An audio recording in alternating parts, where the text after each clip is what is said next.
Guys, Sketchy Animator here, and I won't be posting very much animations until next month because I have been on vacation in Washington, D.C., and I am currently going to New York. But right now I'd like to discuss a topic known as Micheal Jacksons Sonic the Hedgehog 3. Now, let me just briefly go over the subject and kind of describe the history of it. So, according to some facts and myths that we've heard online, we heard that Sonic the Hedgehog 3's music was composed, or at least influenced and composed in part by and with Micheal Jackson. Now, here's what the people say. So, Micheal Jackson apparently came onto the project of Sonic the Hedgehog 3 when Sega approached him to make the music for it. Now, Micheal gladly took the offer because he was a fan of the first two games. So, when the time came to compose the music, he was very excited. So, when he came to compose the music, he was brought on by Sega because the Sega's lead musician was off the project of Sonic because he had worked on all the Sonic games already, Sonic 1 and Sonic 2. So, when Micheal was brought into the project, he was working on the music, and he actually was very sad on how his music came out in this Sega Genesis sound chip. He didn't like the sound. He thought it ruined the music, so he backed out of the project. And when he backed out of the project, a lot of his colleagues or composers were still in the project making the music, and they were working directly with Jackson. However, he had gone because of the reasons I just explained, and his composers were left to compose the rest of the music.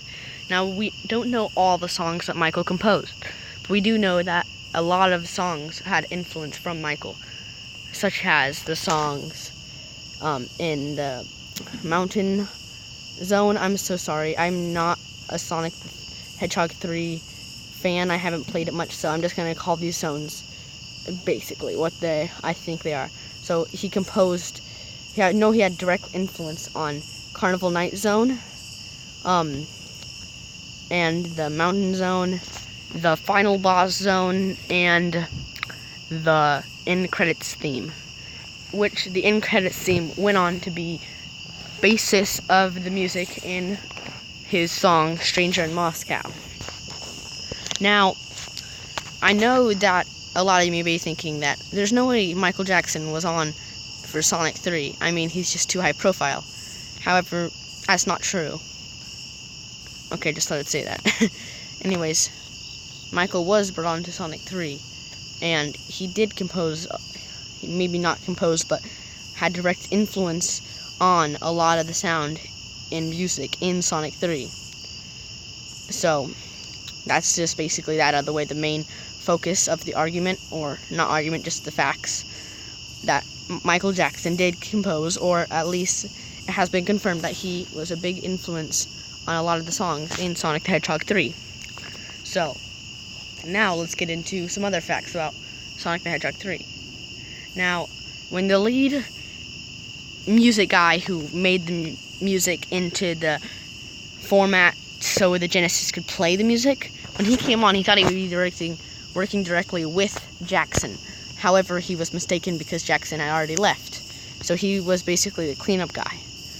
A lot of these facts are more explained in a better format, I should say, in the D-Pads video about the subject. He goes in depth for 20 minutes and discusses it. So I suggest you go watch his video. I'm not exactly 100% accurate with my facts, but I have the basis.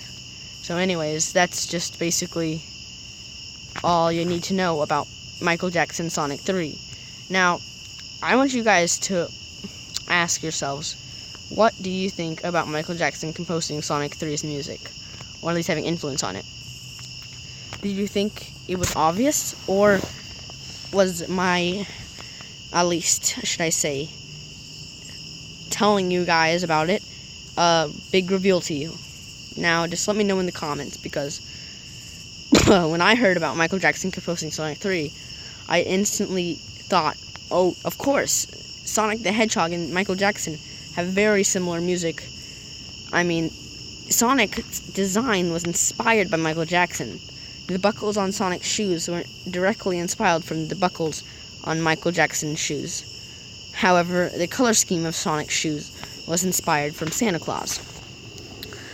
Now, I don't know if you guys know this, but Naoto Oshima, the man who designed Sonic, liked my post on Twitter. Shameless plug into my Twitter. I'll leave a link to my Twitter, or at least to my username, down in the description where you can check me out. I post lots of pictures and updates of new videos to come, so be sure to check me out on my Twitter, and thank you guys so much for watching. What is your favorite Michael Jackson song? Anyways, tell me in the comments, and my favorite song of Michael Jackson's has to be Smooth Criminal, because that song is just so underrated compared to Thriller. Thriller is a very, in my opinion, overrated song of Michael Jackson's. Sure, it's a good song, but I don't think it's that good. Smooth Criminal, however, is a great song, and if you listen to it closely, you can hear the similarities between it and a lot of Sonic the Hedgehog's music. Also, here's a fun fact. The first Sonic the Hedgehog game I've ever played was actually Sonic the Hedgehog Flash on the CPU or computer. I know, you guys are going to be in the comments like, bruh, you be faking Sonic games? I don't know why I make you guys sound like that, but yeah, so basically that. Yeah, that was the first Sonic game I've ever played. But however, the first real, official Sonic game I remember playing was Sonic the Hedgehog 2 for the Mega Drive. But not on the Mega Drive, for the Nintendo Wii.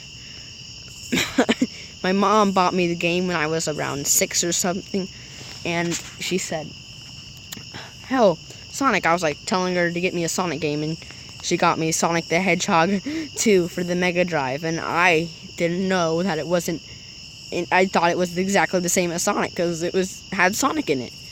And I just recently played it again, and I was like, oh my gosh, nostalgia just swept over me like a wave. Anyways, that's all I wanted to get through in this video. If you enjoyed this video, please leave it a like, because it means a lot to the channel, and I don't know, it just helps me out. It makes me feel like, oh good, people like my videos.